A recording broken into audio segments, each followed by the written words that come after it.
হে বাংলাদেশের মানুষ, ইতালিতে আসতে চান কারা? সুখবর আপনাদের জন্য। 2025 সালে লোক নিবে ভাই। 2025 সালে হোক আর যাই হোক, লোক নিবে নতুন করে। আপনারা দেখেন প্রত্যেকটা টিভি চ্যানেলে খবরে দেখাইতেছে ইতালিতে এখন নতুন করে বৈধভাবে লোক নিতেছে। তো আপনারা যারা এখনো পাসপোর্ট জমা দেন নাই বা ভাবতেছেন, আর বসে থেকে লাভ নাই, আর ঘুমাইয়া লাভ নাই ভাই, ঘুমাই থেকে কি করবেন বলেন? ইতালিতে আসেন, ইউরোপে আসেন ভাই।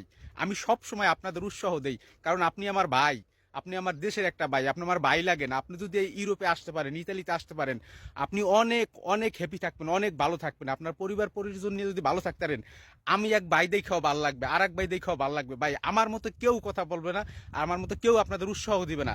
ইতালিতে আসেন ভাই।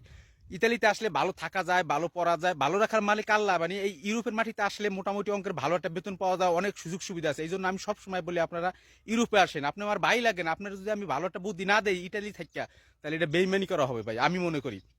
আমি সবসময় চাই আপনারা ভালো একটা রাষ্ট্রে আসেন।